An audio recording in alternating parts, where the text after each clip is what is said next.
Look at me and don't you lie.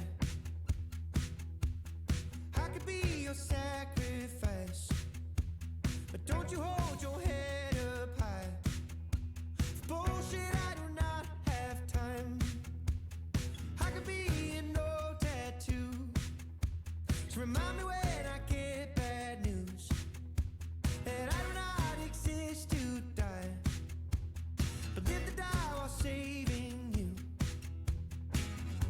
There's a bite at your edges, truth you lie awake restless. Why am I so obsessive, hanging on to every sentence? This town's the same as you left it. Your page is blank, but I read it. I still dilate 229931667. Oh, there was heaven in your eyes. I was not baptized. Everything's alright when Okay. she back. She calls Good morning. lost for a long time. Hold on. Two parallel lines.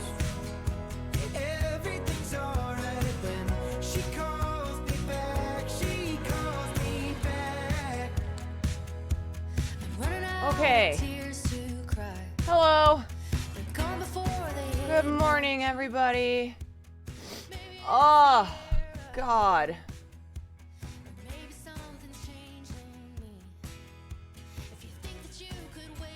Hold on. Let me put some lipstick on so I don't look bad. Oh. Look at this little TT boy. He's like, what are you doing awake? Why are you up, mama? We went to bed like 5 minutes ago.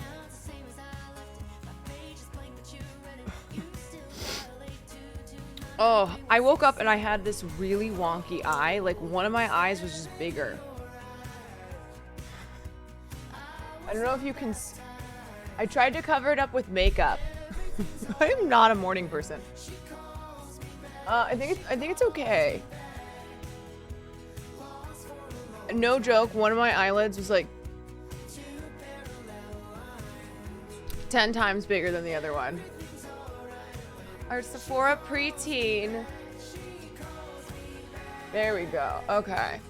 Let me open this curtain a little bit. Get a little natural light, even though it's so cloudy.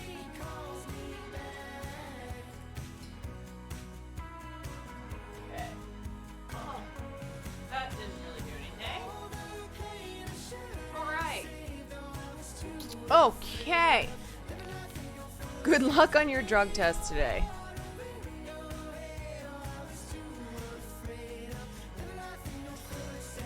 Oh, I know, it's so confusing. Why is mom awake and what is she doing? Comstead, thank you for the 8 months. God, it's fucking freezing too. Hogan, thank you for the gifted. S6GH, thank you for the 17 months. It's cold?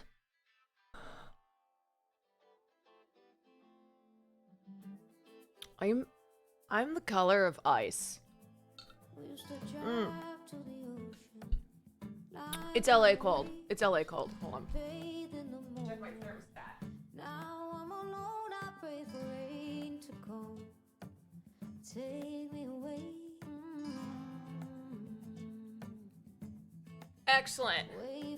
64 degrees. Whew. Okay, we don't have that much time. Oh my god, it's already 8:19. Fudge muffins. Fudge muffins. Oh yeah, I do have this. I might put this on for now.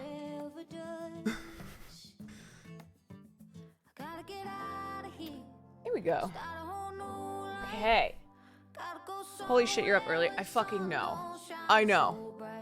I know. Okay. It's my hands that are cold. All right. I gotta get my Zoom pulled up. Hold on, and then I'll tell y'all what we're doing. Okay.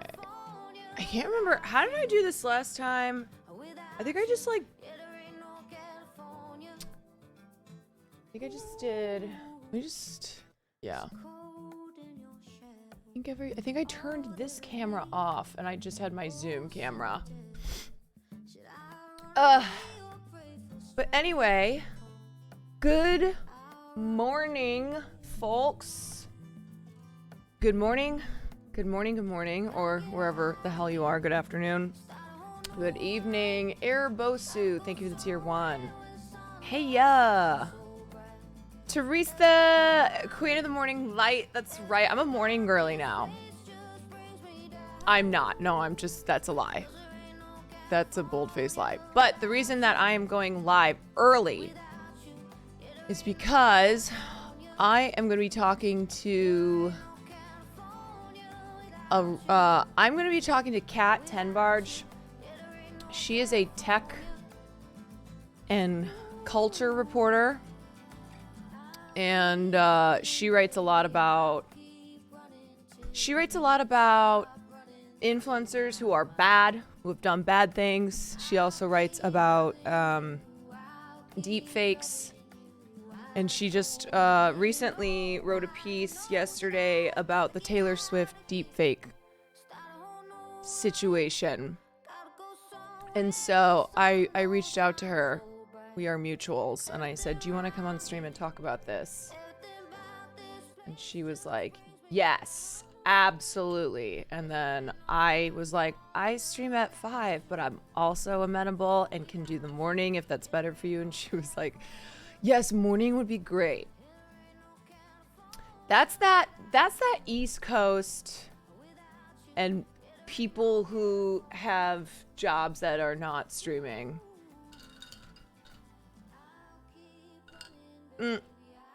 I've seen Dexero and other outlets tweeting about the deepfakes and Taylor. I think that's all clickbait.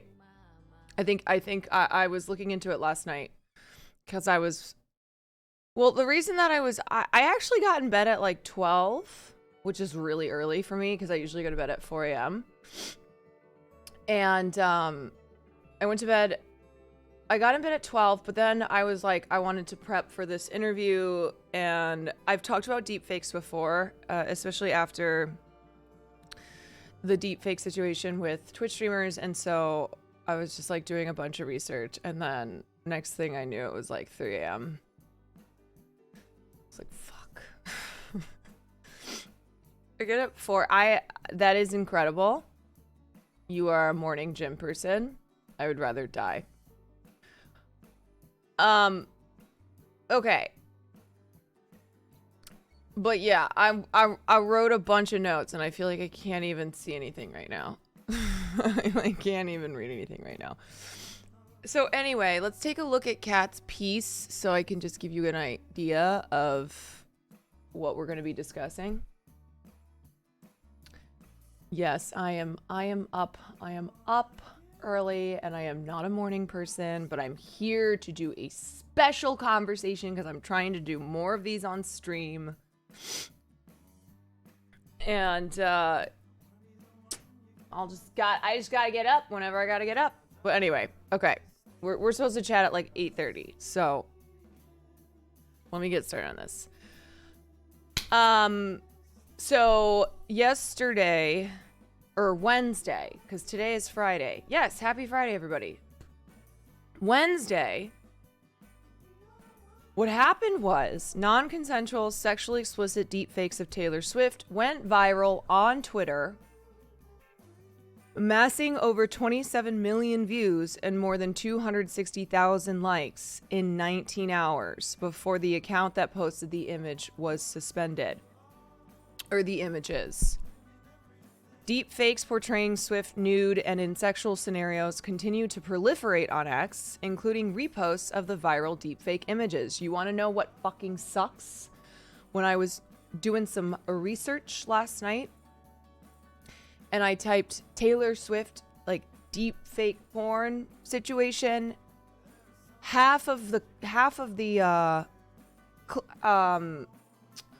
search engine was like the deep fakes themselves. Ugh. Such images can be generated with AI tools that develop entirely new fake images, or they can be created by taking a real image and undressing it with AI tools. The origin of the images isn't clear, but a watermark on them indicates that they came from a years-old website that is known for publishing fake nude images of celebrities. The website has a portion of its website titled AI Deepfake. Did anyone hear that noise? Yes, that was my Zoom notification that I have a scheduled meeting in 5 minutes. The mass proliferation of the images for nearly a day shines a spotlight on the increasingly alarming spread of AI-generated content and misinformation online. Despite the escalation of the issue in recent months, tech platforms like X, I still refuse to call this fucking site X, I call it Twitter, which have developed their own generative AI products, have yet to deploy or discuss tools to detect generative AI content that goes against their guidelines. The most viewed and shared deepfakes of Swift portrayed her nude in a football stadium. Swift has faced months of misogynistic attacks for supporting her partner, Kansas City Chiefs player Travis Kelce, by attending NFL games.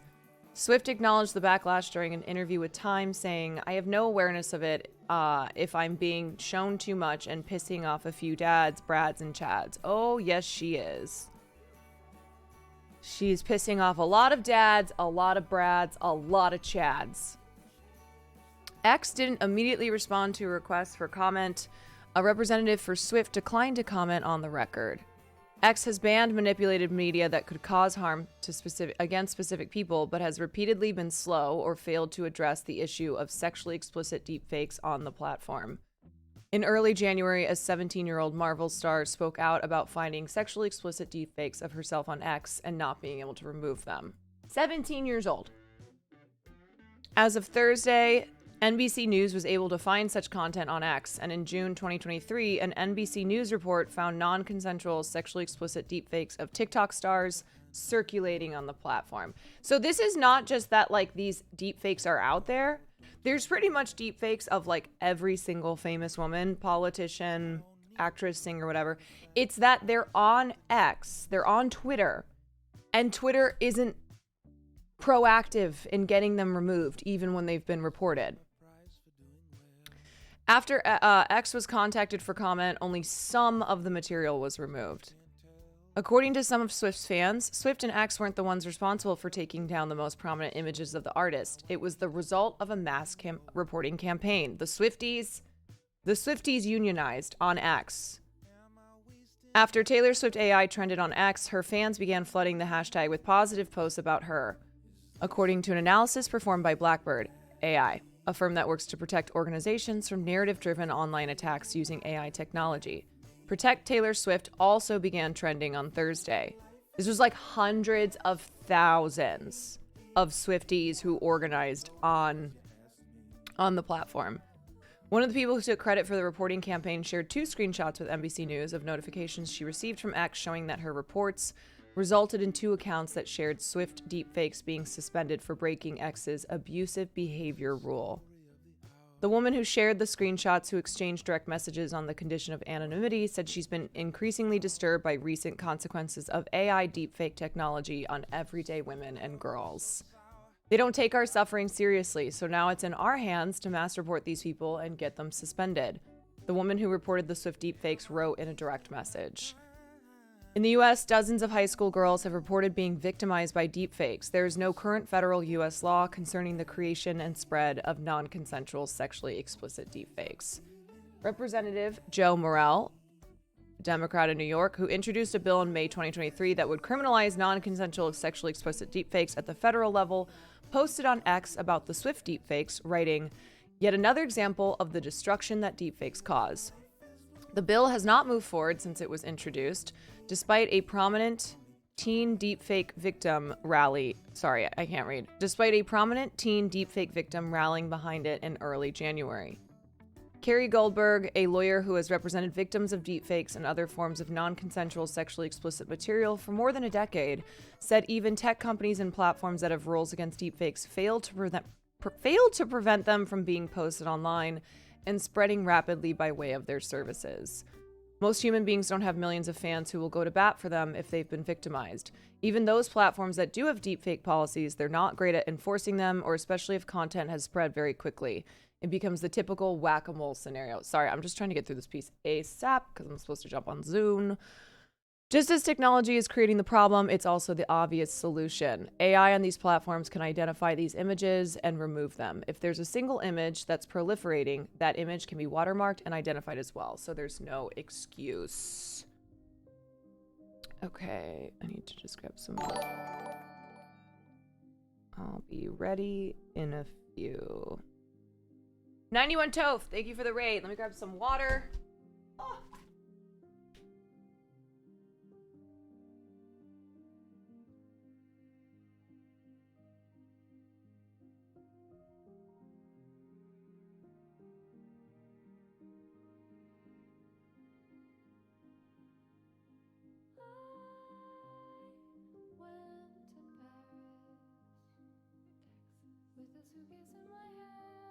Okay.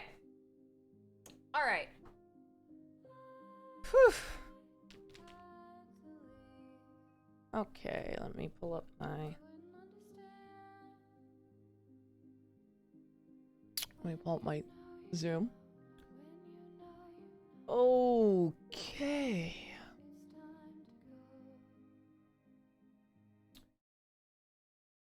Test with computer audio. Okay, I think I... Oops. Shit. I think I have to turn my webcam off. Okay.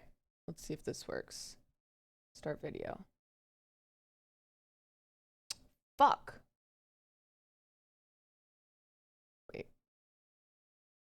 Yo, what up? Join with computer audio. Why is my video not starting? Did this just shit out? Is that why? Okay. Why? Fuck! God. Failed to start the video camera. Why? Why does nothing ever work? God damn it. Okay, video settings. Cam link 4.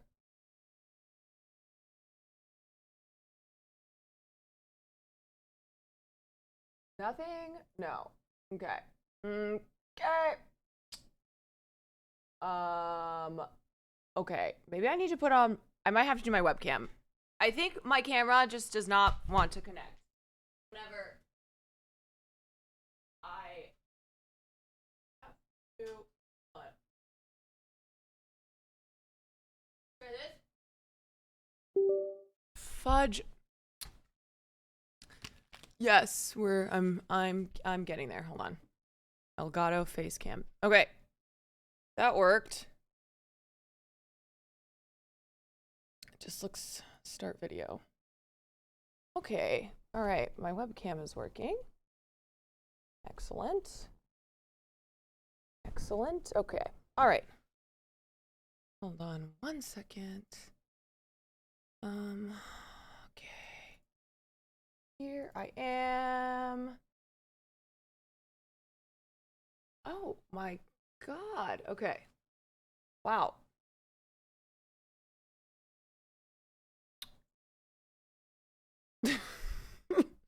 Eva, thank you for the 17 months. Okay. What? One moment. There we go. There we go. Okay. Yes, it's Inception. I'm just gonna turn off. I'm gonna mute my alerts for now while I'm having this convo. Okay. Oh wait, let me pull up. Where's my notes? Hold on. Pull this over here.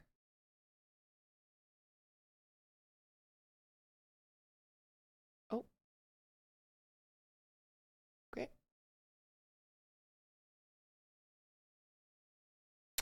Well, okay.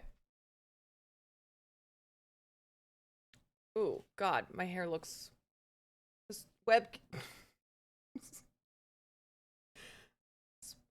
This webcam is exposing me, Farley. All right. All right. Damn girl, you still live? No, I just went live.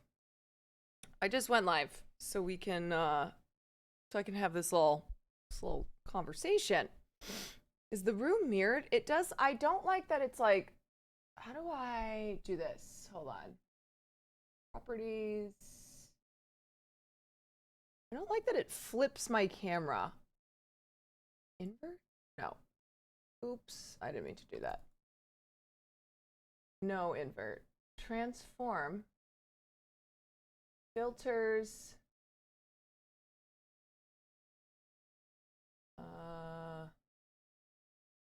Okay.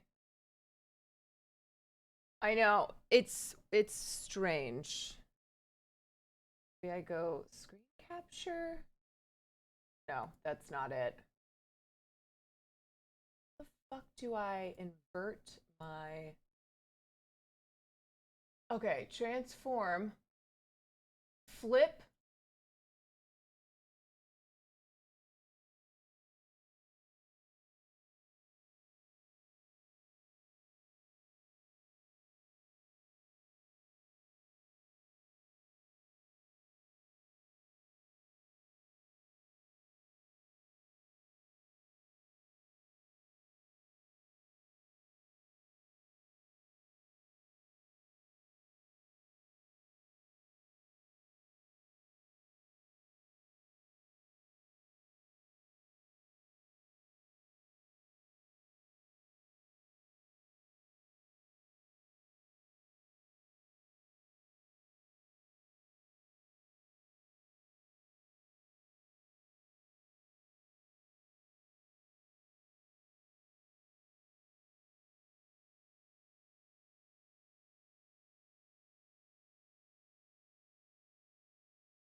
Of course, after the Taylor Swift news, after the Taylor Swift deepfakes news broke, Brooke tweeted like, fuck deepfakes and anybody who creates them and distributes them. Like, Brooke has been a victim of this.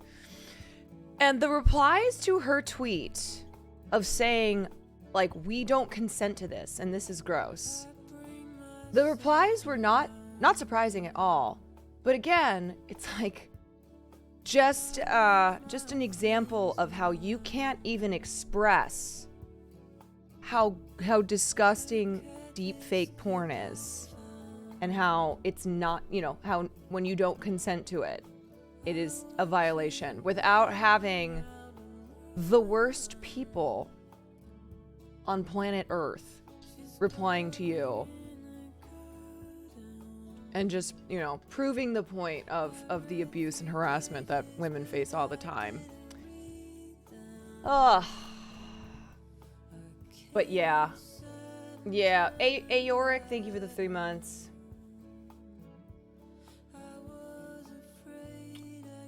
It's insane. It's really insane. And it's why, like, more women don't say things. When the Atrioc deepfake situation happened, it was the first time that I saw female streamers collectively say things on Twitter and go, I'm so tired of this. It's disgusting. Stop doing this. But, you know, women are discouraged from saying anything because they know it will only invite more harassment. And, like, there were so many dudes. Even in I wasn't even one of the streamers deepfaked, but I put out a statement about it and just about the state of deepfake porn. And I had dudes being like, "You're next." "Oh yeah? We're coming for you next." I'm like, can these people go to jail? And every single woman who said something, there were comments like that. Yeah. Like, "We're coming for you next." Yep. Like, I guarantee you if I were to tweet something again, I'd get the same shit. Because I saw people, that's what people were saying to Brooke.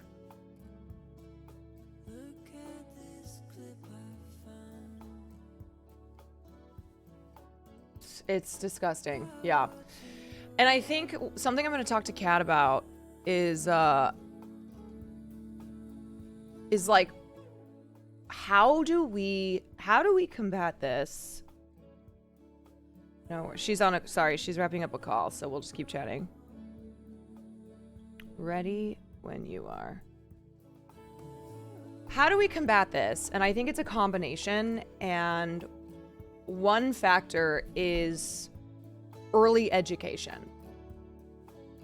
Is teaching boys at a very early age about the nature of consent. Like, this is really dark, but I don't know if y'all saw this story.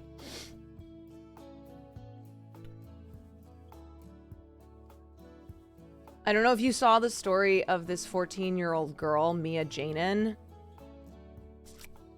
Just warning, this is really sad, but there were 60 boys in a Snapchat group, and they were sharing AI and photoshopped images of girls in their school, including Mia Janin, and making fun of them. And she couldn't get them to stop. Like, it just kept going, and she ended up taking her life. And, like, it was just, so that's what I'm talking about, where these were boys, you know? And now what's happening, sorry, I know I should say this for my conversation with, oh, she's ready to go. Okay. I'll save this for my convo with her.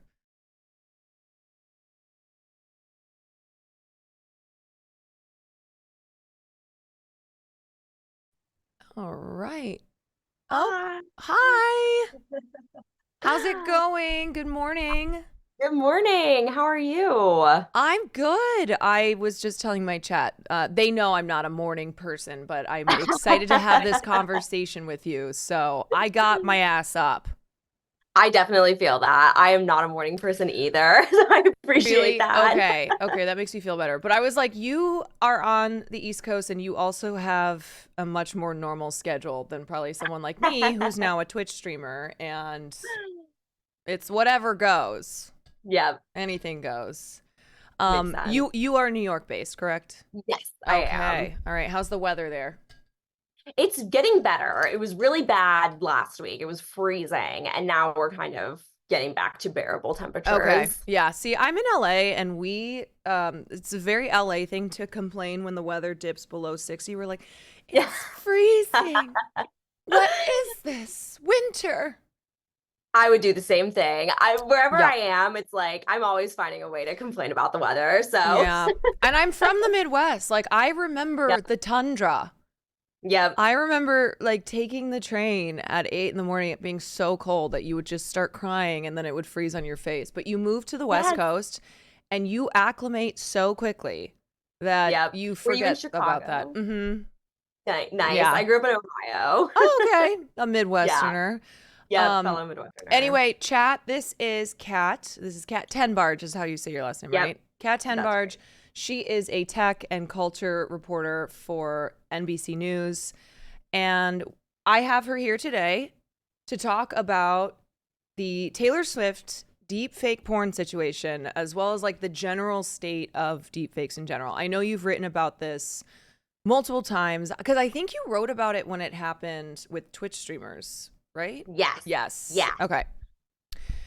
And so, unfortunately, this is something where the law is very slow to catch up with technology, and we are seeing a proliferation, a rise in deep fake pornography, and it's not just being used to target celebrity women. It's trickled down that like it's affecting average, your everyday women and girls. Yes. Yeah. So a very a very scary situation to be in with this technology. So anyway, let's start off and talk about the piece that you wrote. So did you see what was happening on Twitter and then you looked into it? Yes. Okay. So I saw the images come across my timeline, and I feel like my immediate reaction was like, scroll away, like I shouldn't be seeing this. And then I had a couple colleagues send it to me, like, have you seen this? And each time I would get a new message about it, the image would have like tripled in the viewership. Oh So my it went from God. under 100,000 likes to over 100,000, then over 250,000, and almost 270,000 by the time it was Jesus. suspended. Yeah, I saw I saw something as well, and I scrolled past it, and then I saw the hashtags from Swifties who Yeah. like truly unionize so quickly. Their collective action. I don't know if there's another fan base that is, no pun intended, as swift as they are. Yes, she's taking definitely one of action. the biggest, Absolutely. for sure, if not the biggest. Yeah. So what happened is that these non-consensual sexually explicit deepfakes went viral on Twitter. Sorry, I refuse to call it X. I know, it's hard. It's horrible. On Twitter, X, formerly known as Twitter, amassing over 27 million views and more than 260,000 likes in 19 hours before the account that posted the images was suspended. And it was one main account, right? Like that's where it was coming from. There was one main account with these super viral images, and then what we saw happening was like dozens of smaller accounts started reposting them, and so that's still happening. And they're not getting as much traction, but they're still out there if you look for them.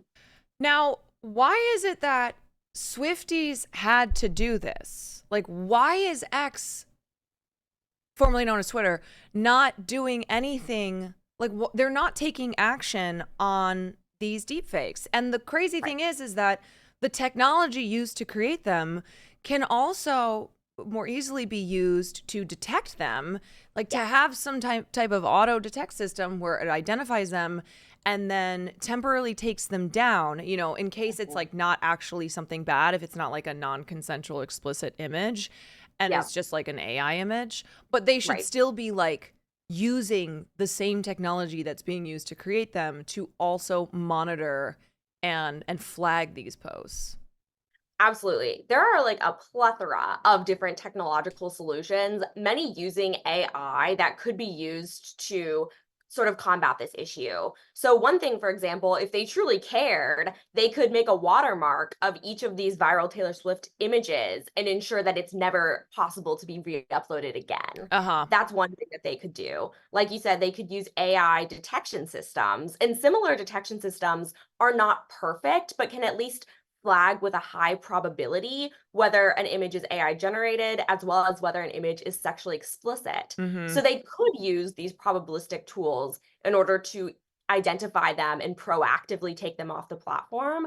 But what I found through my reporting is that X, formerly Twitter, Google, Microsoft, YouTube, all of these big tech platforms, and like YouTube is owned by Google, so there's a lot of monopolization going on here, of course, as well. They're not proactively taking any steps to combat Yeah. non-consensual deepfakes. They typically will have systems where you can react to them. Like here, obviously, you had the fans who were able to mass report the accounts. Mm-hmm. Even then, a lot of them would get responses back that said this doesn't break our rules. So you have to truly have like a mass number of people doing it to even get through those types of systems. And, on other platforms like Google, they do have forms where if you're a victim of this, you can upload the URLs of the different search results that contain the deepfakes, and they'll then supposedly go through and flag them. But what they're doing is they're taking the onus of this problem and they're putting it on victims and Yeah. saying, you have to be the one who knows that this is happening in the first place, because most people don't. Right. You have to go out and find it. You have to subject yourself to all these images. And then you have to do hours and hours of work in like collecting the images, screenshotting them so that you have the images so that you can go back, and then also manually flagging all of these images. Oh, So that yeah. is Yeah. the current status quo. I talked to a few of my female streamer friends after the streamer deepfake situation, and Cutie Cinderella in particular, and the amount of work that she had to do to try and get these images taken down. And the thing is like you manage to succeed on one website and then 10 more pop up. Exactly. And That's the other part yeah. of it. They're multiplying faster than anyone could humanly keep track of them. Yeah, yeah. And it's because it's not just the creators and it's not just the sites that are profiting off these. It's also, it's the search engines. It is Google. Like they are driving traffic to these websites. I was reading that there are like 9,500 and counting sites that are dedicated to non-consensual intimate imagery. And that is, and we'll get into this, but I want to talk about the laws around deepfakes. And right now, the reason why more and more of these sites are popping up is because they pretty much have immunity due to Section 230 of the Communications Decency Act, where essentially websites are not responsible for content uploaded by third parties. Yeah. So all of these sites get to like do that and go, it's not us. You can't sue us because we're not the ones uploading this. And that's why they incentivize. And they have like, some of these sites have games and other like shitty things to incentivize uploads. Like, oh, if you can, let's do a contest for the best deepfakes of Jennifer Lawrence. So that way, like, they continue to have people uploading on their sites. And one of the most popular sites has like, it's getting like 14 million clicks a month. I mean, this is how they're like insects. Like it is just multiplying so quickly, and there's really nothing in place legally to stop this. Yes. There are a couple of issues with sort of the legal framework that currently exists for deepfakes. One of the first issues is that looking at adults from a federal United States level, there are currently no laws that explicitly criminalize adults, this type of intimate imagery of adults. And even with children, technically, legally, even digitally created or otherwise manipulated or otherwise fake imagery of children is still technically illegal. But what we've actually been seeing at the local level, as this affects girls in high schools, the police on their local level and their local state representatives and the people in their communities who have authority, like their school principal, they're not actually connecting the dots and taking it to that level. Right. So in reality, perpetrators are receiving barely any punishment, if at all, for Mm-hmm. making this type of material. And in order to take a case like that to the level of prosecution where you would be looking at the types of consequences for child sexual abuse material, that would require a lot of time, a lot of resources, and a lot of dedicated people that, as of right now, each individual victim does not have those resources available Right. to them. They don't And have even the the ones Swift who Nation. do, Yeah. yeah. And even the ones who do have not yet been successful in a lot of these cases. Right. Like California, for example, is probably one of the leading, if not the leading, US state in combating this issue because there are deepfake laws on the books in California. And one of the things that those laws do is they create a private action of the right to sue someone civilly. So somebody who is like a Twitch streamer, for example, could create a civil lawsuit against the people who are creating and Mm-hmm. sharing these types of deepfake images. But then the problem that arises is if those people don't live in California or if you can't identify them. Yeah. And many times they can track who these people are down, but they don't even live in the United States. So then Yeah. jurisdictionally, it's like, how do you go after somebody in another country? You have to have even more powerful and well-connected people on your team to even consider doing something like that. Yeah. And you think about, a 15-year-old girl. How do you Yep. even begin to tackle this? Like, I'm 31 and I don't even understand law. Right. Like, Right. it's very complicated.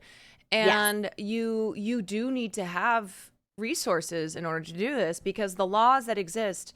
And in just a bit, I want to also talk about revenge porn because this kind of Mhm. goes along those lines. But laws that exist, both concerning deepfakes and Mhm. revenge porn, like the onus is on the victim. And the problem is that even with laws that are available to, to help victims, Mhm. there's no like follow through necessarily.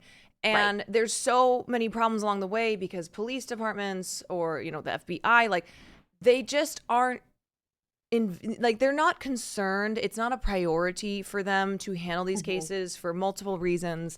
One, they still don't understand it, right? Cyber Yep. crimes are something that they are still like very niche and Yep. not every single department is gonna get this or have the resources to handle these. And two, they just like still don't treat them like serious sex crimes. Yes. Yes.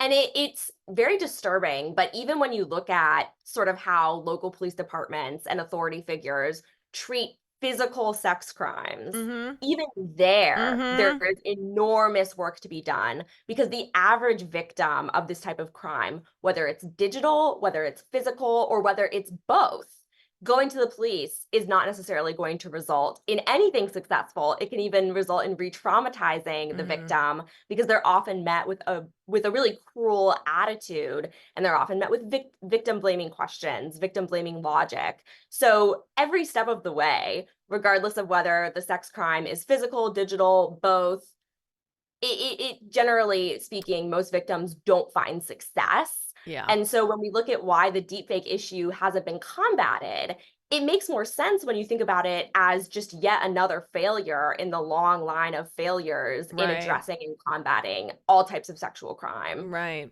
And I think the thing with deepfakes too, and I see this in the responses of men online, as I'm sure you do, and I think you've tweeted about this. And Yes. I'm sure that this is a mentality as well with certain law enforcement where they look at it as fake.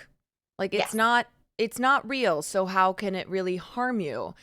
Right. And that is I just that mentality is horrific because it is so visceral. Like these images, it doesn't matter that they're fake. Yes. They are still incredibly traumatizing. And Yes. for women and girls, like it's not just them being traumatized online and feeling unsafe online. Like that's going into their real lives too, like their physical safety. They are worried about that. And Yes. like I've read so many reports discussing this and like polling women, talking to women and girls, and the percentage of them who are absolutely affected mentally and physically, and for a long period, like just continuing to be re-traumatized. Yes. It's a very serious problem. So no, Yes. this is not a, well, the images are fake, so why does it matter? No, that's it doesn't work that way. Sorry. Right.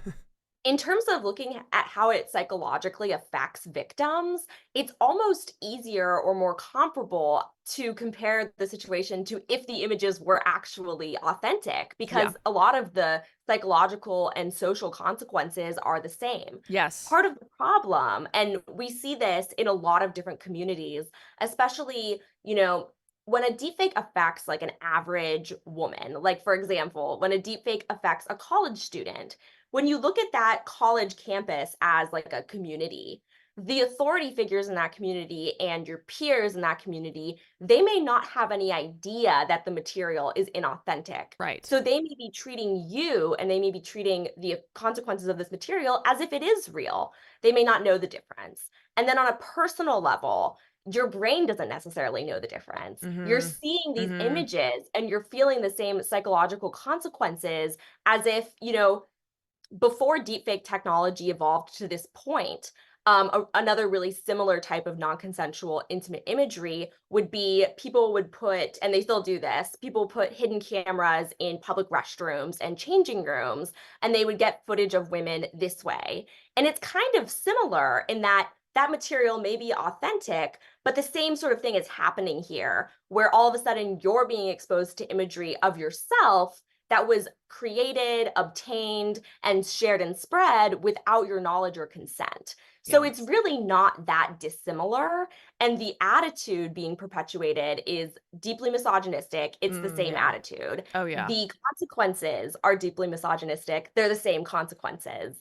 You can lose your job regardless of Oh yeah. whether it's really your body or not. Yeah.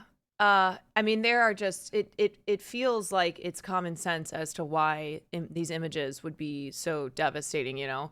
You Yes. Google yourself, or an employer Googles yourself, and this is what's popping up. And Yep. like, these AI images are only getting better and better. Like, you're right, it's not clear that they're fake. And Right. I mean, I've just read so many individual stories about college age girls who get sent things from friends of theirs and be like, I don't know if you're aware of this, but this is on a porn site. So that Yes. makes it look even more legitimate. Like, if an Yes. employer is Googling you, and because the search engine is pushing these things because they get so Mhm. many clicks, Yep. that's not even something where you have to go 15 pages in to Google search. Like, that's showing up. They're seeing that on a porn website.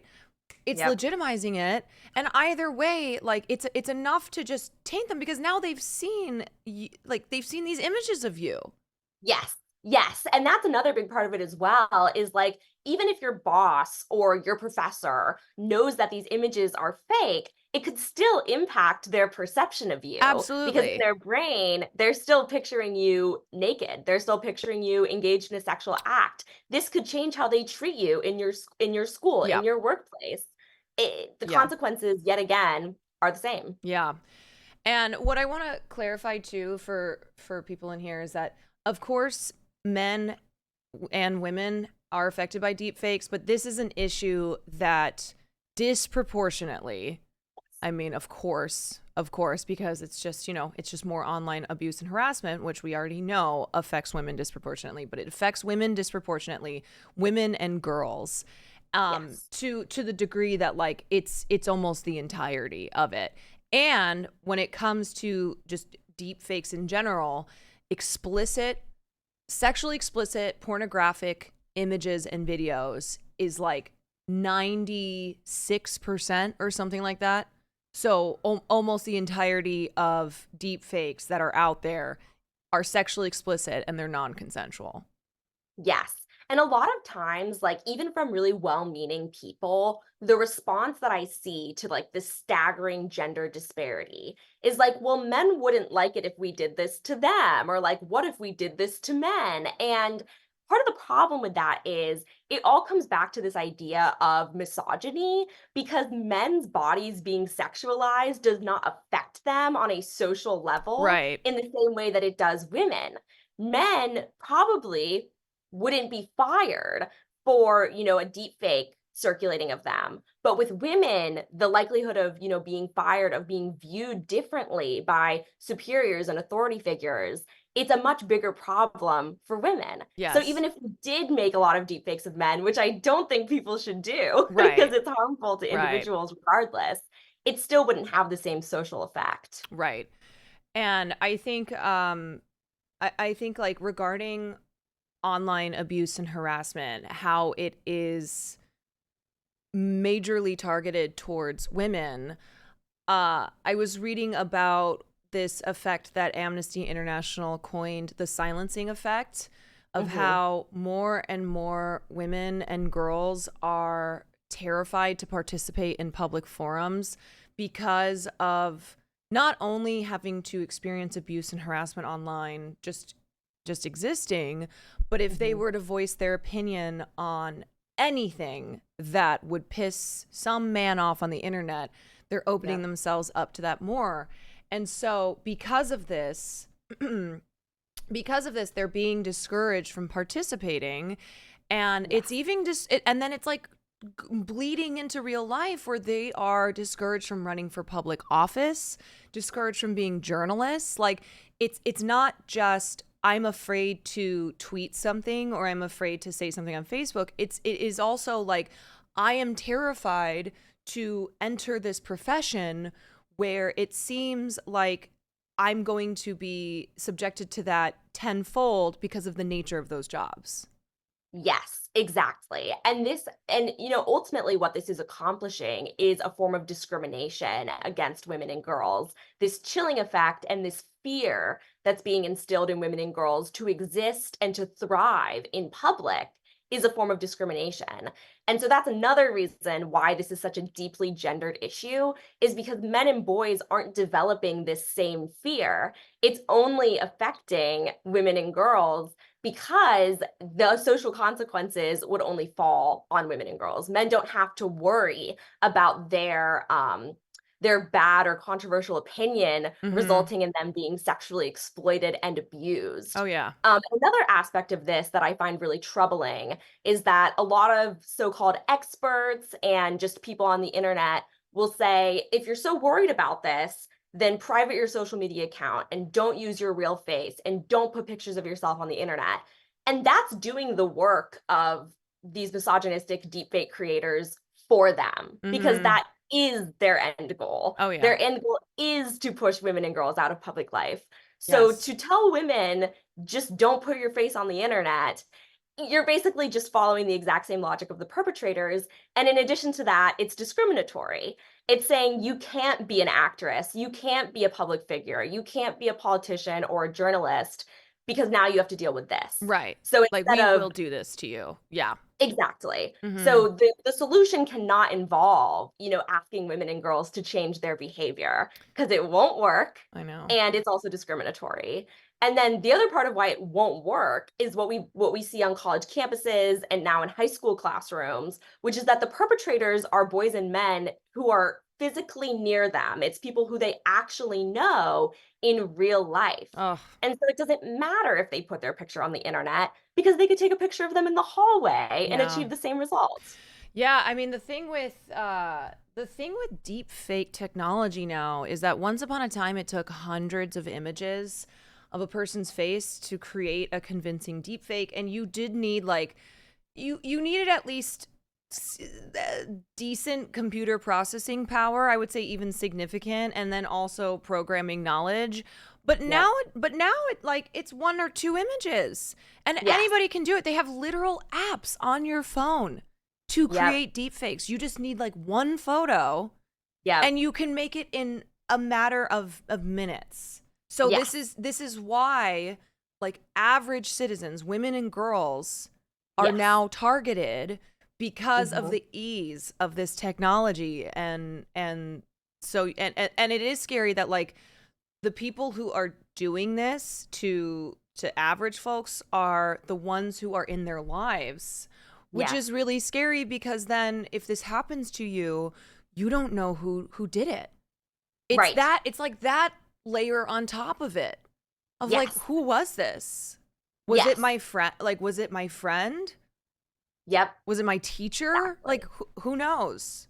Yes. And this is a kind of a connecting force between women who are the most famous women in the world and then average everyday women. And I saw some people react to the Taylor Swift deepfakes by saying, well, she's Taylor Swift. She's like the richest woman in the world. We should care more about the unknown women. And kind of the logical flaw there is that the only reason this technology was able to develop to the point where it affected everyday women and girls is because they trained these models and Mm-hmm. developed this technology on women like Scarlett Johansson. Yes. Because women like Taylor Swift and Scarlett Johansson, you have every single angle of their face and body because of the movies that they've been in and because of the public work that they've done. Mm-hmm. And so it starts with these women who are already exposed to the public, and then it does trickle down to private figures. And then the other thing I wanted to say is there's this documentary that came out, I believe last year, called Another Body, and it's available to buy or rent or stream on Amazon. And this documentary followed a girl in a computer science college program.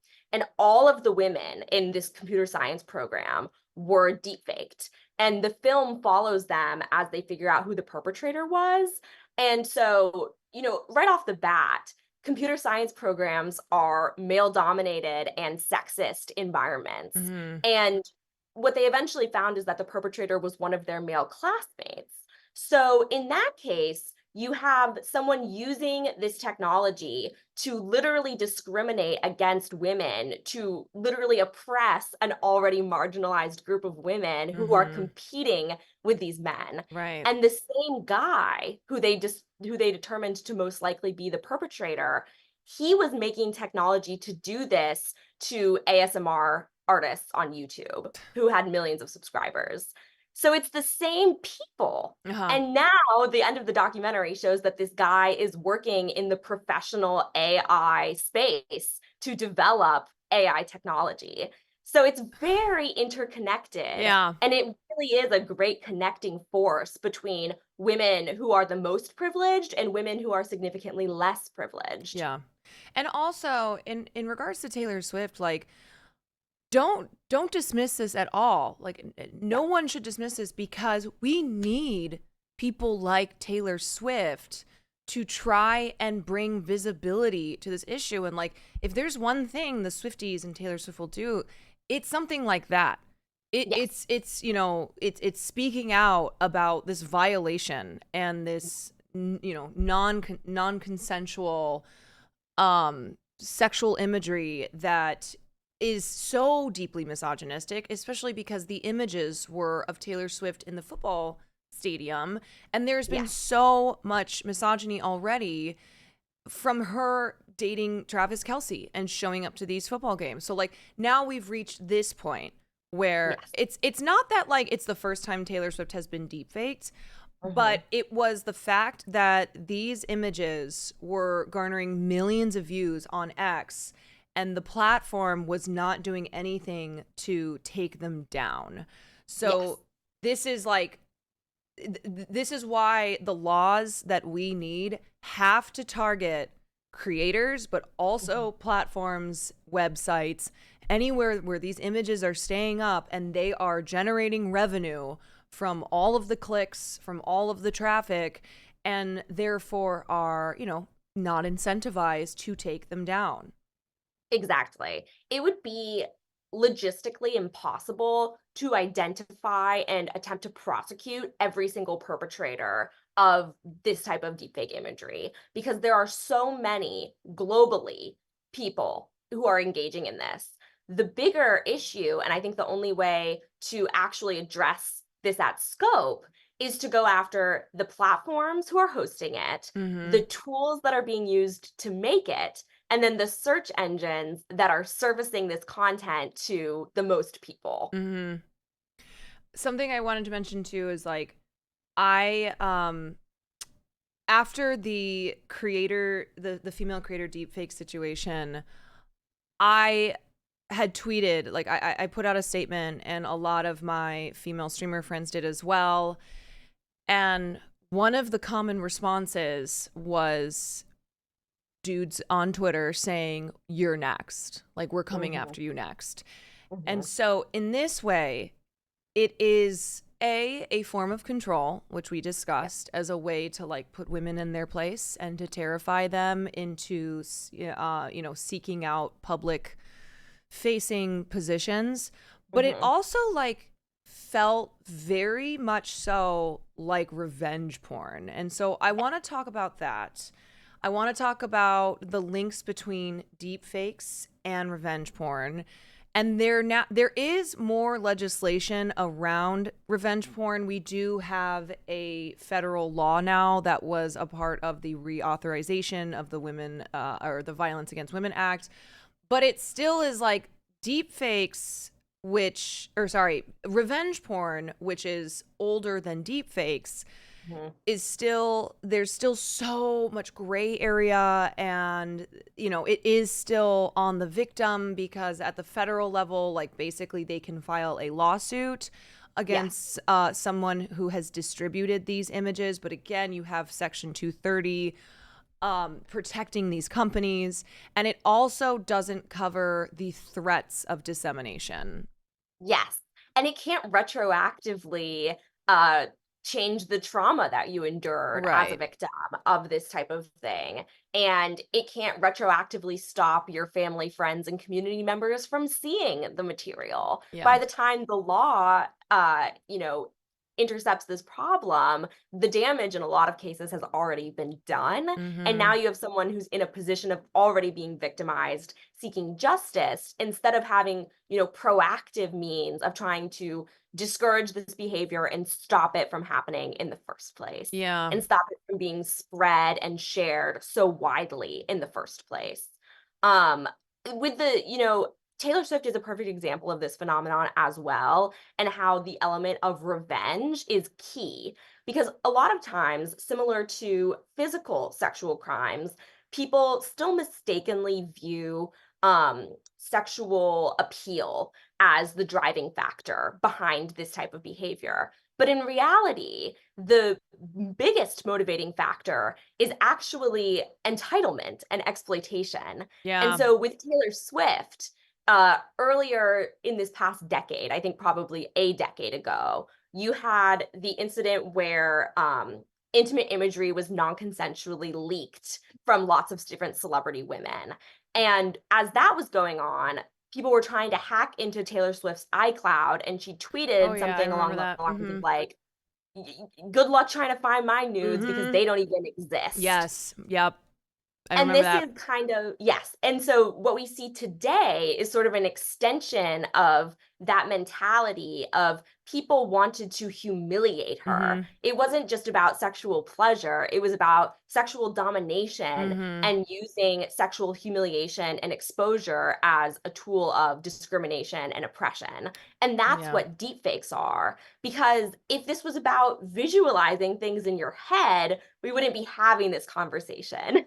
There's nothing wrong with feeling sexual desire for another human being.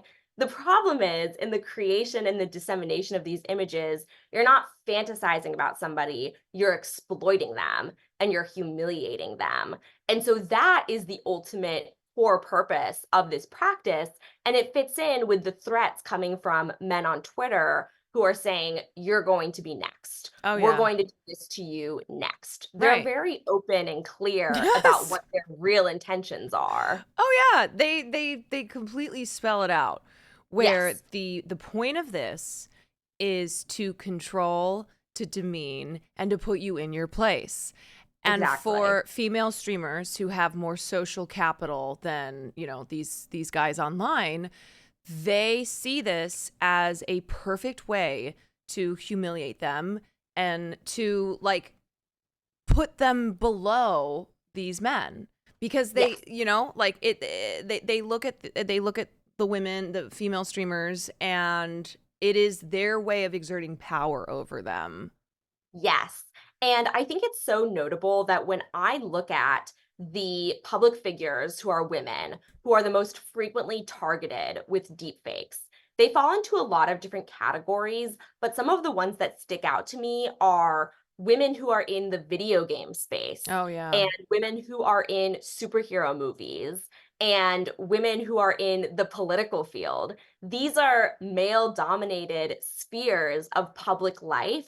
And in recent years, as women have gained more power in these areas, now deepfakes are the technology that are emerging to try to push these women back out of these spaces. Or if Mm-hmm. they dare to exist and thrive in these spaces, the deepfakes are used to punish them Yeah. for, daring to exist in a superhero movie or daring to exist as a high profile streamer on Twitch or daring to be a woman who runs for office. Oh yeah. A lot of people in my chat are saying Brie Larson aware. Yes, the just disgusting attacks against Brie Larson and Yep. my I like every woman I know on Twitch gets harassment, but especially in the gaming space where I do politics on Twitch. So I expect that I'm going to be getting shit, you know. Mhm. But for women who are literally just gaming, they're not Yeah, they're not talking about misogyny. They're not talking about right. any political or social issues. They are just trying to exist in a space that is so male dominated and incredibly Mhm. toxic. And so that is like one of my friends, just by proxy of also dating a very popular male gamer, Mhm. has received the most unimaginably disgusting harassment. And every time she tweets about something like deep fakes, like she usually won't engage in anything online, but deep Mhm. fakes is something where she'll usually speak up. She tweeted about Taylor Swift, and the Mhm. responses to just that, just her saying like, I don't consent to this, like Yeah. we don't consent to this, like please don't do this. Mhm. And then just numerous responses underneath, and that's simply because she is a female gamer and then Yeah. dates a popular male gamer, and so the harassment is like you can't even you can't even believe it because you're a reporter. Mhm. I talk about political and social issues, so on, we kind of expect, which is fucked up, like Yeah. it's not right, but like we expect these things to happen Yes. because you dare to have an opinion as a woman, you voice that opinion, yeah, you're gonna get heat for it.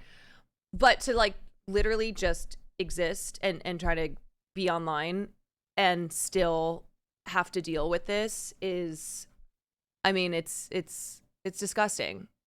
It's Definitely. so maddening. And there's really nothing that you can do. And this again, it's the exact same. It correlates with physical sex crimes as well. But there's really nothing that you can do to avoid becoming a target of this misogyny. Right. Because, for example, a really popular category of women who are deepfaked are conservative religious women. Mm-hmm. And women Mm-hmm. who choose to be modest Mm-hmm. are frequently deepfaked. Yeah. And it's sick because it's like, I think a lot of these women, a lot of the women who are really popularly deepfaked are conservative women who traffic in victim blaming rhetoric themselves. And then just this proves how flawed that rhetoric and mentality ultimately is, because now there is ultimately no choice. And there never was, but any semblance of a smokescreen of having a choice has now completely evaporated because Yeah. of this technology. Yeah. Now, I want to talk about what do you what do you think of like the future of this legislation, and how are you feeling as someone who reports on this and is aware of what's happening at a state and federal level? Like, are you feeling very worried all the time? Is there anything that's cause for hope? Is this Taylor Swift situation potentially an instigator, and there might be something that's done with this, or like, are we screwed? So there are some things that absolutely do give me hope. And one of those things is just how much of a spotlight is continuously being shown on this issue, and how increasingly both private figures and public figures who have been victimized by deepfakes are talking about it. And they're bringing this issue into the public sphere, and they're raising awareness of it. And it's complicated because there can be adverse effects of that, such as, when we write articles about this, we have to be really careful about the way that we describe these issues, because one unintended consequence is we could just be exposing more malicious people to this material. And that is kind of one of the negative consequences of heightened awareness around this issue, is that it's driving a lot more eyes toward this content. But the way I see it, at least, is that we're not going to be able to accomplish anything until we have victims, showing the public the true consequences of this. We have to, excavate this and actually bring it in front of people so that they can't ignore it and they can't look away from it before anything is going to actually be done. And I do think also, in the same way that this technology links the harm between the private figures and the public figures, the solution for the people who have the most power and the most money and the most resources at their disposal could also go toward helping women who don't. And so there is a lot of movement happening at this current stage behind the scenes, with, the women who are the most targeted by this maybe finally getting some attention from lawmakers. Because, for example, Scarlett Johansson has been one of the biggest celebrity figures to repeatedly address this in the public eye. And a few years ago, she basically said, "We've been trying for years, and I've now come around to accept the fact that there's nothing that can be done." But now that there's not just Scarlett Johansson speaking up about this, now that there are high school aged girls speaking in front of the US Congress, and now that there are dozens, if not hundreds, of celebrity women speaking up about this, and politicians and people who have those global legislative and legal enforcement connections, now that we have this sort of critical mass of victims raising attention to this issue, there are things starting to be set in motion. And I think that one of the things that gives me hope is we're coming closer and closer to sort of the realization that the solutions do exist. It's just a matter of wanting and, in a lot of ways, forcing big tech companies to use the solutions at their disposal for this purpose. And Section 230 is absolutely a part of that, because legally they aren't compelled to proactively do anything. But I think that there are a lot of ways that we could compel them to do so. There are a lot of ways that the public can demand that this becomes the priority. And as soon as it reaches a point where they can no longer say, like, we're not the ones responsible for this, or there's nothing that we can do, because there are technological solutions, that's going to be the key to companies like Google actually proactively delisting these types of websites from search results. Yeah, and I think, like, we need to have the Supreme Court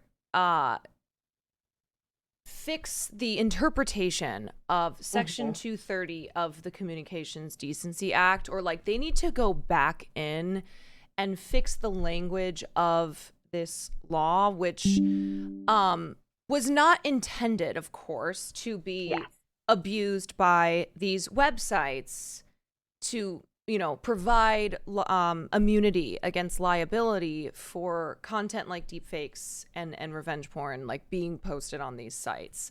And because they continue to profit, search engines are driving traffic there, like, they are only going to increase. And so this is something where, for both deepfakes and revenge porn, I mean, really any, like, sexual cyber crimes, this is an area where, like, I do feel if more people are aware of something like this, they can bring it to their politicians' attentions and demand that, like, we fix this loophole here that is contributing to this proliferation of these sites, and and making it harder for stemming the deepfake problem.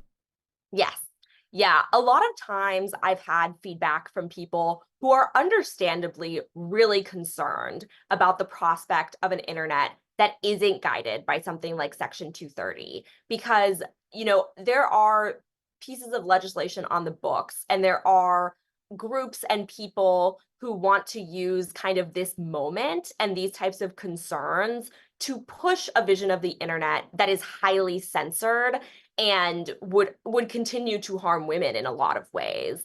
And so I think that a lot of people really bristle at the idea of changing Section 230 or getting rid of Section 230. And I totally get that. And ultimately, Yeah, I I do get agree that. Yeah. because I want the internet to remain a space of freedom of expression and freedom of speech. But the problem is, it already isn't a place of free speech and free expression for a lot of people. Mm-hmm. We already have types of censorship on the internet that hurt women, that hurt queer people, who hurt consensual legal sex workers. This kind of like state of being on the internet right now already allows kind of sexual harm to Mm-hmm. flourish while Mm-hmm. sexual freedom and sexual expression are discouraged. So the way that I see it is we need kind of a coalition of people in different sectors, the legal sector, the legal enforcement sector, the public facing communication sector like the media and entertainment. We need like a broad coalition of different parties to address this issue on multiple fronts. Mm-hmm. But as long as tech companies are able to hide behind the lack of liability, and as long as prosecution at the local, state, and federal level are not willing to use the tools already at their disposal to combat this problem, then we're not going to get anywhere. Right. So I think people are pretty much in agreement that something needs to be done. And I think that it's going to require a lot of scrutiny around what's proposed and is it actually going to work or is it going to, in some cases, make things worse? Yeah. Yeah, someone in my chat and felt the same way of like in even trying to Google the Taylor Swift deepfake situation to learn more about it. Yes. Half the initial results are like the deepfakes themselves. Yes. It's these sites that have them, and so it's yeah. There's just so many problems Yeah. revolving even learning about and reporting on this topic. Okay. Yes. What I think I had one more thing I want to talk about, and then I told my chat I was going to open it up to just a couple questions. What was I going to say? I can't remember. Oh yeah. I just want to like clarify for people who don't seem to know that this is something that is happening to not just adult women, but young girls. And Yes. I know you wrote about Shoshit Gomez, who is 17 years old. She's a Marvel star. Going along with like anybody in Marvel, any woman in Marvel or superhero fandom, or just the superhero world is being targeted this way. She also had a lot of these sexually explicit, non-consensual images on X, and they're still there. Yeah. Yeah, like she couldn't get them taken down. But even younger than her, there was this terrible story of a 14-year-old who was targeted by a private Snapchat group of 60 boys. And so like this is starting at like a very, very young age. And I think a big part of also trying to combat this and cut it off at the root is education. Is education on consent. Mm-hmm. Because that goes a long way. It's not just in regards to deepfake, but like truly understanding what consent is, truly teaching boys what consent is from an early age, so that they realize that something like this, where you're making these images, passing them around, that is not consensual. And it ultimately resulted in this poor 14-year-old girl taking her life because of the harassment and because she couldn't get it to stop. And so I think this really is something that like educating boys at a young age and really putting the onus on them rather than on girls to don't send pictures to someone, don't put pictures of yourself online. Like, it shouldn't be putting that onus on victims or potential victims of these things. It needs to be teaching boys. Yes. One of the cases that of a high school where this happened that I've looked at is at a high school in New Jersey last fall, so just a couple months ago. About 30 girls were called to the principal's office, and these girls were all told that deepfake images of them had been reported. And this is like a case study of what not to do that I fear is likely happening at schools all around the world. Because first things first, these girls were never told who the perpetrators were, and they were never shown any of the images. So they were left completely in the dark about the nature of the crime that was being committed against them. They were never given any evidence of the crime being committed against them, and they were never even told who in their classmate peer group was responsible for creating these images. And so another aspect of that is that the boys didn't really receive very significant punishment for this. Only what I heard is that only one boy received any kind of punishment at all. God. And it was all the punishment is that he had to come into the school on one Saturday and do like an 8-hour in-school suspension on like one Saturday. So this is like so disturbing because it sends a message to every other boy that you can get away with doing this with almost zero consequences. And it's horrible for the girls because now they live perpetually in this state of fear. Every time they go to school where they're supposed to be getting an education, they now have the anxiety of, which one of the boys in my class made deepfake images of me? Is he going to take pictures of me? Like, they're worried about that instead of focusing on the ability to get an education. Right. So we're watching this discrimination play out. And I think that's really concerning. There's, of course, no education being given to the boys about consent. And there's also no consequences for violating consent.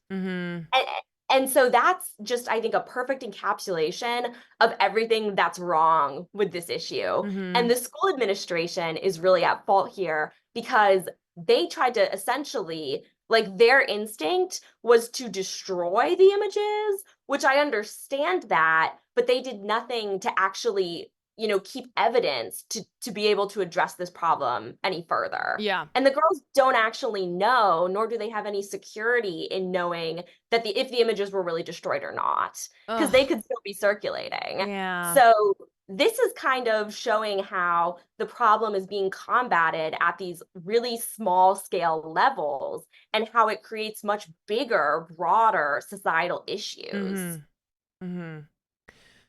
All right, I'm going to open it up to a couple questions from the community. Y'all, if there's anything that you want clarification on, or if you have questions about things, you may put them in the chat, and I will try to get to as many. But I'm also aware we're already at an hour, and Kat is a very busy life, and it was very nice of her to come on anyway. Okay. Anybody, just people saying thank you. First of all, thank you for coming on and having this conversation. Do you think it should be Taylor's responsibility to push for this legislation, even though she's a victim also? That's a question. That is a great question. I personally don't think that it should be Taylor's responsibility, but my hope is that she uses her vast resources or like delegates it to someone else on her team, because I think ideally she wouldn't have to subject herself to the process of trying to combat this. Yeah. But because she has more money than some countries, it would be great if she could use some of those resources to delegate this issue and kind of help solve this problem. Yeah. And my guess is that she probably will, because that's the kind of thing that Taylor Swift has done in the past. Yes.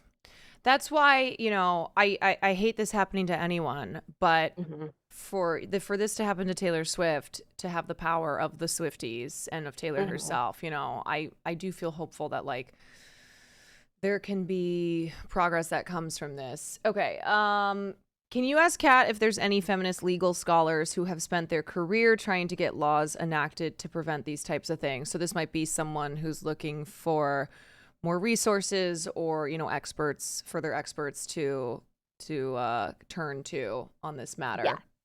Yes, there are two women who immediately come to mind. The first one is named Marianne Franks, Dr. Franks, and she has actually contributed to a lot of revenge pornography bills in the past, and then this has become one of her major focuses now. So Dr. Franks has contributed to the current bill that is like sitting in Congress and hasn't moved since April or May of last year. But she contributed to that bill, and she is one of the most active public figures and legal scholars on this issue. The second person who has a similar resume is Danielle Citron. So her last name is spelled Citron. And both of those two women, I would say, are really at the forefront of this issue. Okay. How easy is it to track the origin of the generated photo? It depends, is the short answer. Sometimes, like for example, with these Taylor Swift deepfake images that went viral, they actually had like a watermark in the bottom right-hand corner that led to a website that has trafficked in non-consensual intimate imagery for years. They were responsible for hosting a lot of the hacked celebrity imagery in years past, and then they've now pivoted a lot of their focus to the AI imagery. And the reason why they have their watermark there, and the reason why they're basically advertising that they're the ones who did this, is because as of right now, you're more likely to be able to profit off making these images. You're far more likely, because they are profiting. So you're far more likely able to profit off of these images than you would be likely to face any consequences whatsoever for hosting. It's a whole business model now. There's a lot of people who are making a lot of money off this. Okay, I saw a couple of people with this question wanting to know what, as the public, they can do to help advocate or push for this legislation we've been discussing to make real change to protect the victims and prevent future victims. I think that there are a lot of things that people can do. And I think that is a really great question, because a lot of times, especially as women, you can feel scared and helpless when you're confronted with a situation like this. So I think the first thing that people can do is they can continue to educate themselves. The documentary that I mentioned, Another Body, I really highly recommend it. All of the news coverage that's come out about this, as well as the increasing amount of scholarly information that has come out about this phenomenon. Those are great places to start. People in your community, especially people who you know are already survivors of other types of violence, a lot of times perpetrators of sexual violence are using this as one of the many tools they use to exploit victims. So if you already know somebody in your community who is a survivor, it's very likely that they may have been affected by this as well. So providing support for them on just a range of issues, coming armed with the knowledge that they may have experienced a range of issues, that's a great way that you can make change in your community. If you're young or any age, you know, and you're aware of this problem and it starts to affect women and girls around you, then you can be someone who supports them and provides material, emotional, all different types of support. Yeah. And then the last thing I would say is just, if you are in the United States, you can always call your representatives. You can always reach out to them via phone or email and just tell them that this is an issue that you're concerned about and you would like to see action from them on this issue. I was going to say, I have a couple parents in here who are rightfully concerned on how to protect their kids and also how to, you know, how to talk to their kids about something like this, because it is one of those things where you want to protect your children and also not make them aware of, especially if you have daughters, of like sexualization and just this topic that you want to try and keep them in the dark on, as you know, as long as you can. But it is something where these kids are growing up with technology in their hands from the moment they're born, and it is something that I think parents in general, just being concerned with the internet. But now, you know, as deepfakes are proliferating and targeting younger and younger girls, it is scary. Yes. Another thing I would say, you know, regarding parents having conversations with their children, one of the major trends over the past several years, coming out of elementary schools where children are very, very young, is that a lot of times parents don't realize how much sexual content and sexualization their kids are already aware of and already being exposed to, even without the threat of deepfakes. So, one thing that I would recommend, there are resources out there for age appropriate sexual education, including topics like consent. And you can introduce topics of consent to very, very, very young children by talking about things like, you know, you can say no if you don't want someone to give you a hug.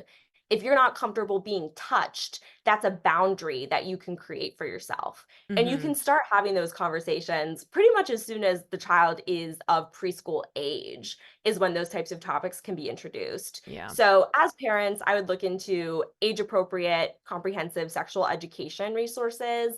And I would also just not be afraid to kind of just bring these sorts of conversations up. And I think it's always healthy and responsible to ask your children, you know, what are you watching on social media? What are you doing on your phone? I think especially young children probably are going to be pretty honest. I think as you get older into the teenage years, I know from personal experience, I wasn't going to tell my parents everything that I was doing online.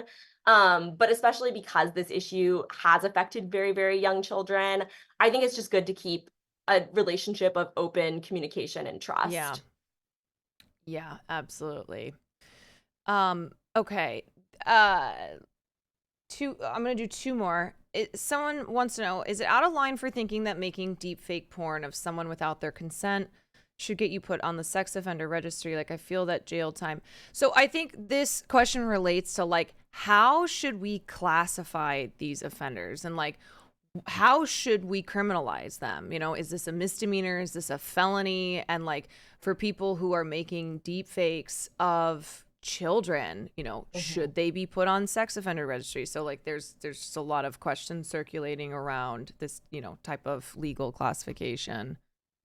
Definitely. I think that it does vary. I think, for example, adults creating deepfake child sexual abuse material can and should face the same penalties as creating authentic child sex abuse material. And there have been successful prosecution cases where adults have been charged and imprisoned for creating, you know, fake child sexual abuse material. So that is definitely something that is already a possibility. And then when we look at kind of the slate of proposed legislation around this issue, it ranges on a state to state and also the proposed federal bill. I believe the proposed federal bill would institute a potential criminal sentence, like a jail sentencing of like 1 to 5 years. And then there's also a civil penalty that is high. So you can get like a steep civil penalty for, you know, paying the victim's legal fees and then also paying some sort of restitution. And then in more extreme cases, you know, it is something that could result in going to prison for a number of years. Yeah. And to clarify, y'all, when we talk about, you know, when we talk about children, like you know, under 18, an example that we mentioned earlier was Shoshit Gomez, who's 17 years old, and there is still numerous imagery of her non-consensual sexually explicit imagery on X that it's just still there. It's still there, even as NBC, you know, multiple people and outlets have reached out to X to try and get this all removed. It just keeps popping back up. Okay, last question. So, why do you think the discourse has changed since the infamous music video where Taylor Swift was depicted by Kanye West, you know, along these same lines of this being sexually explicit? I don't know. Was that a deep fake? I don't even remember. Like, was that created using? It was a physical grafted Okay. fake body. So it was similar, very similar to a deep fake. And then it was actually like there was a physical model of her body Okay. that was created. Right. So, you know, I think this person wanting to know, and I think, you know, I could also provide the answer of just this getting a worse, you know, being a worsening problem, but that happening. And I think when that happened, people were outraged, but maybe not in the way that they are now with the deep fakes, or I could be wrong on that. I just think things have changed as well because of, you know, this technology proliferating, but I will let you Yes. answer this. This is something I think about a lot because, especially when I look at the proposed laws around deepfakes, I think about how retroactively this could criminalize types of material that wouldn't have been considered even a problem, you know, Mm-hmm. 10, 15 years ago. And I think that with, you know, the famous music video, the Kanye West music video, part of that conversation of, you know, is this artistic freedom? Is this abusive? Should this be allowed? That conversation was limited in large part because in order to create those models, that cost a lot of money. It wasn't something that the average person would be able to do. And so it was more of like a rare case where it's not something that would threaten necessarily like women at large. And Mm-hmm. I think that especially looking back on it, I do view the material as, you know, abusive. Mm-hmm. I think that the issue Oh with yeah. deepfake that, you know, shifts the conversation is that it's not just a question of having a lot of money or a lot of technical knowledge anymore. Because now the technology has advanced to the point where you can create this type of abusive imagery very quickly. You can create it for free. You can create it of anyone, and Mm-hmm. anyone can have access to it. And Yes. so, as the technology evolves, the conversation naturally shifts from like, should we be mad at Kanye West to how do we protect the vast numbers of women and children who are now being affected by Yeah. this? I think we should always be mad at Kanye West, Yeah. but no, I know what you're saying. Yeah. Um, okay. Well, I've taken enough of your time. Thank you so much. If you have any last words, otherwise, I want to thank you for coming on and talking about this with me. Just thank you for having me. And if people are interested in learning more about this issue, or if you have information or tips to share with me, you can find Sure. my work at nbcnews.com. And you can also find my email address there as well if anyone wants to reach out. Yeah, y'all. I think if you do exclamation point guest, yes. If you do exclamation point guest, Kat's information pops up there. You can follow her on Twitter. Follow her reporting. She's again with NBC News. She's a tech and culture reporter, and she is writing about all these things. A lot of things that we talk about here on the stream. I've actually referenced Kat's reporting multiple times. So very happy to finally have you on and Yes, have this it's been great. conversation. Yeah, thank you Yeah, so thank you much. so much. I'm sure we will be in touch. I will see you online. Yep. Fighting the good fight. Yes. Thank Have you a good for weekend, everything you do. Have a everybody. great weekend as well. Bye. Bye. Okay, you guys. Oh, shit. I forgot my. Oh, wow. Look at that. Hold on a second. My, deactivate, and I'm going to reactivate this. Oh, is that not wanting to work? Oh, I forgot I unplugged it. Hold on. Hold on. Hold on.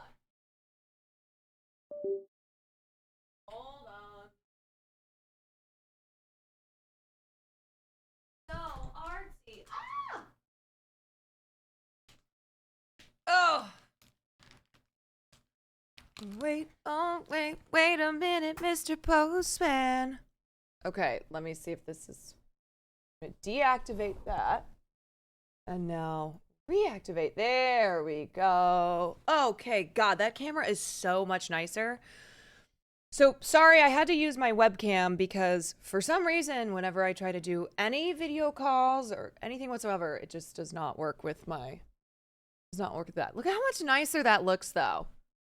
You know, a nice camera really makes a difference. Anyway, anywho.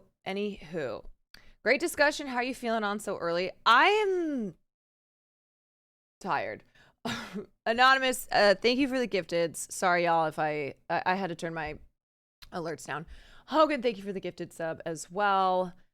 Kiadasi, thank you for the prime. Rock Ozatsa, thank you for the 9 months. Darth Nail, thank you for the 15. Okay. What did you all think? I know, Farley is so confused. He is incredibly confused. I know, Mama's up so early, but you're tie-tie. Yeah. Little beans. Illest Bonos, thank you for the tier 1. The topic is overwhelmingly stressful. Happy to have watched that, Drake. Very good, appreciated. Yes, I saw someone's comment, and let me just address that really quickly. It was someone who was saying that, like, I was not correct about saying female gamers don't expect harassment. I don't think that's what I was actually... that wasn't the point I was trying to make. If that's how it came across, it's because I'm really fucking tired and my brain is only working at like 20%. I think I was trying to make the point that women in gaming, like, they're not doing politics. They're not engaging in work that typically, you know, people outside of that industry would expect, like a journalist, a politician, just like to receive all this harassment. They are really just online trying to engage in something that lots and lots of people do, and there should be no like it's astonishing how much abuse and harassment they receive. Not saying that it's right when I receive it, but when I open my mouth to be like misogyny or free Palestine, like these types of topics, I know there's controversy to it, and I know it's going to invite anger and you know, just guys being pissed off. And I guess I don't mean like for professional gamers, like they've been doing it long enough. They know what this is. They know what to expect. They know how hard it is to exist as a woman in gaming. This starts with like like younger girls or people who don't game professionally and who try to be a part of these spaces, you know, or even just like be fans of Marvel and talk about Marvel and be excited about Marvel, and just the just constant barrage of abuse and harassment. So my point was that oh my gosh, anonymous gifter, thank you so much for the 10. I said that comment, but I just did that for people who are not in the sphere because it sounded potentially confusing. New people definitely need a warning. Yeah, my point is that women and girls, they are receiving abuse and harassment for just being online, you know, for just existing. It doesn't matter. It doesn't matter what it is. And so even if like you're doing something that you don't think will be you don't think invites controversy or invites like the abuse that happens online, it just simply does because of being female and daring to exist, you know.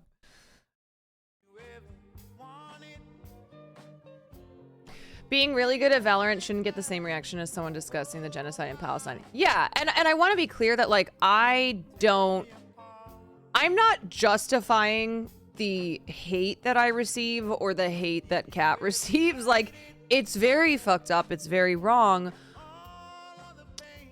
But it is something where the expectations between me talking about Israel and Palestine and then someone playing Valorant online, and yet both of us being told to like kill ourselves or that someone's gonna like cut our throats open, you know. And it's no wonder that more and more women are afraid to be in public spaces at all because they see those things, you know.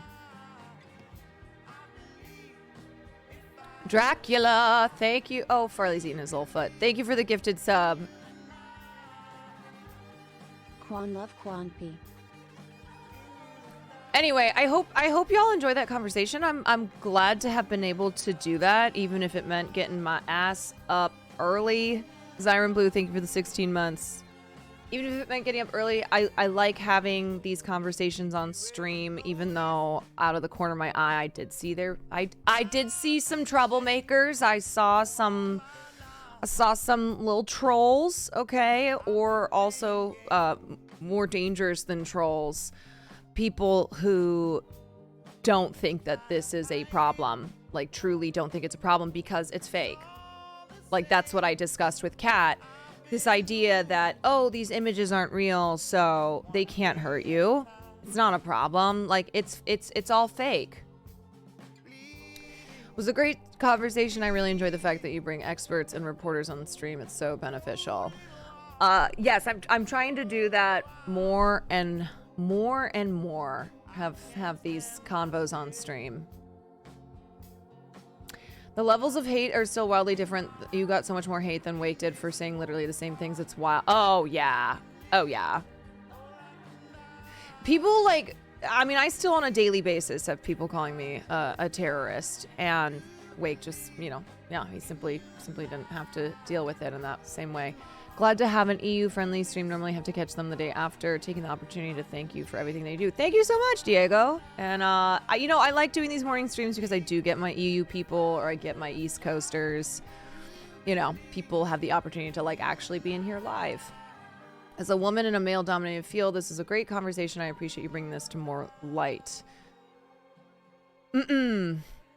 Yeah, and what I would say, like, for men in here... this is something that we need more and more men to be speaking up on, right? Saying these things that Kat was saying, that I'm saying, where you are telling and teaching other men that this is not consensual, that this is incredibly exploitative, and this is, another form of harassment and abuse against women.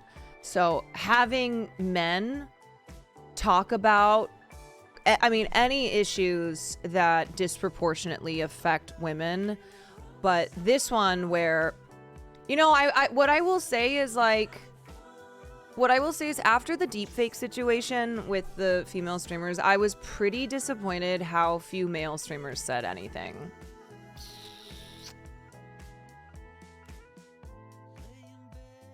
Misogynists will dismiss women but have a hard time doing it with other men. Right. That's why it's important to have men speaking up as well. This segment actually gave me talking points to use when talking to my guy friends about the topic, ways to allow them to show more empathy. Awesome. Yeah, come back to this conversation. Kat was great. She was really, really informative. I'm really glad that we were able to have her on because she made a lot of great points and brought up a lot of important stuff that, yeah, if you're talking about this with friends online or offline, like, she's a really good resource. Also need to figure out where her necklace is from. Oh, I don't even remember her wearing a necklace.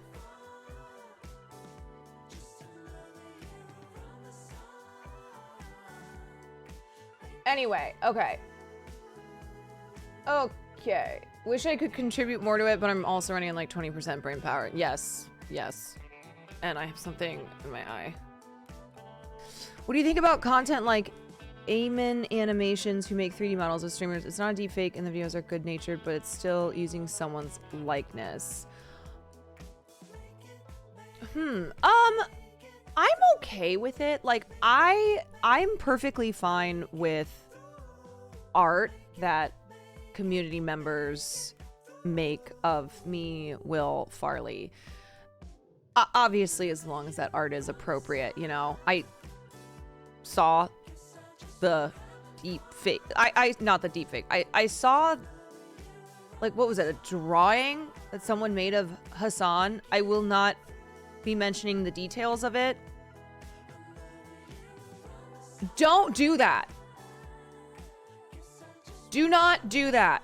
Okay. Yes, his reaction made me laugh, but it was not me laughing at it was not me laughing in a way that I was minimizing the disgustingness of that art. Please don't do that, okay? Don't do that to men, don't do that to women. That's I say this for all the reasons that we mentioned during the Zoom meeting, but also because I'm like, I don't want to be scrolling on Twitter and see that stuff of friends of mine, male or female. Like, keep that shit to yourself, okay? Juan Rapizo, thank you so much for the 2 months. Anonymous, thank you for the gifted. So anyway, as far as using the likeness of a public figure, I don't have a problem with that. You know, if it's not a deep fake situation or something that is sexualizing them. I feel that nowadays men are actually all watching this kind of AI pornography, so they really don't know how to talk about this topic, let alone understand how to think about these matters from a women's perspective. Yeah, I mean, I think it's something where more men have been watching or engaged in AI porn, and so having all these women speak out and talk about how this is non-consensual and, like, you know, we're trying to have these conversations about criminalizing this. I think it has people kind of freaking out, you know? I think it's one of those where more people have engaged in this imagery than would probably admit to. Men realizing they're the problem.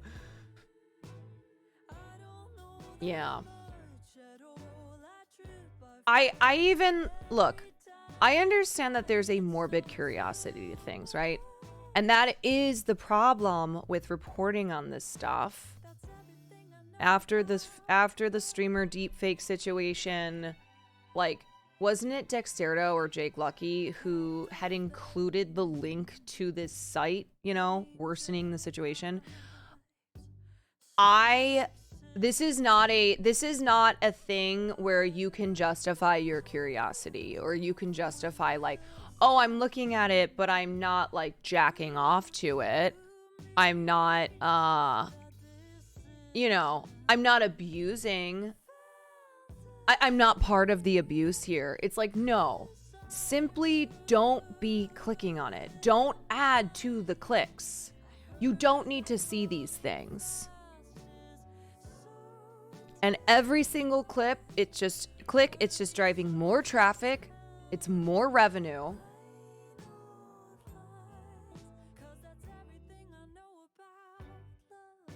And we need to, like, you know, we need to individually all understand that this is something that no one should be engaging in.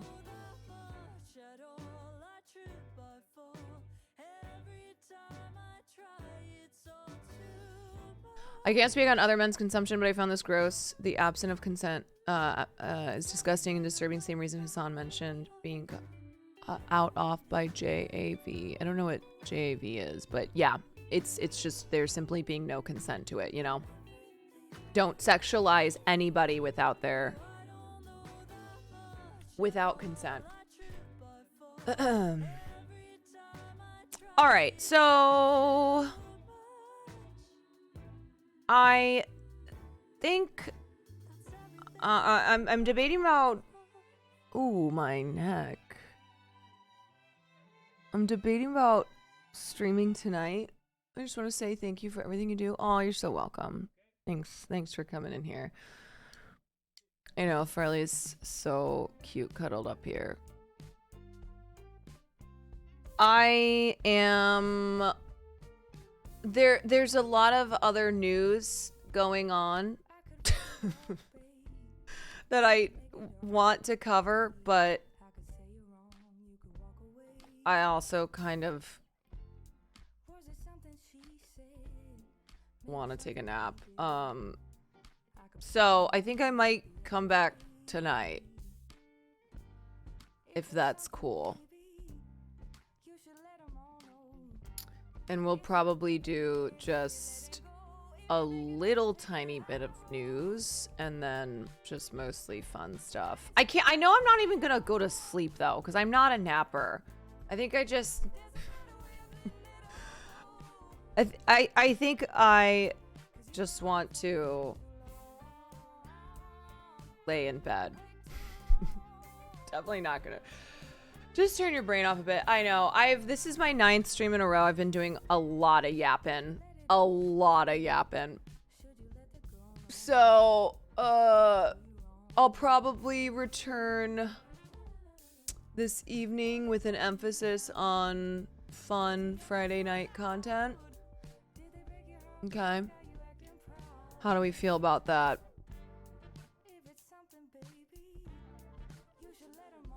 How are we digging that?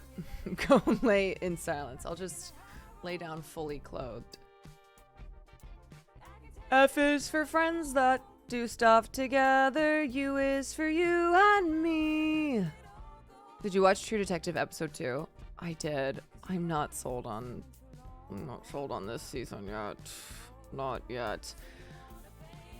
Am I gonna watch Hassan Alveus? No.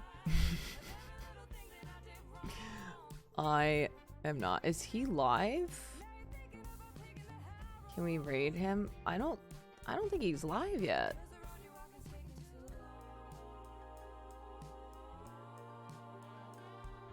What's up, Mark? I'm just about to get off stream. No, he's not. I am not raiding the waiting room. No way. No. I will send you guys over to I will send you over to Denims.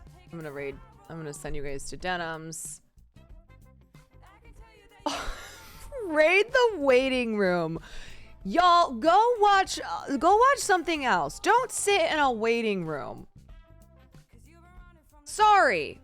I'm not sorry though. Okay. Go watch another streamer, or god damn it, touch grass or something. I don't mean a waiting room as in like 10 minutes before you know I'm about to stream, you pop in. I mean like a channel that exists as a waiting room and people are just in it for hours waiting. I'm just giving you guys shit. I'm giving you shit, okay. All right, so I'll probably be back. I'll probably be back. It's, you know what it is? It's like being in the Discord hanging out. So I'm just giving shit. I'll probably be back around 6, and we'll do a little bit of news. I wanted to cover the ICJ stuff, but I'm not gonna do it right now. We'll just look at the result of that probably, and then maybe some fun reacts, and then some gaming. So yeah, okay, all right. Thank you for coming this morning and being a part of the conversation. I'll see you guys later today. Mwah. Go be respectful to Denims and have a great rest of your day. All right, bye.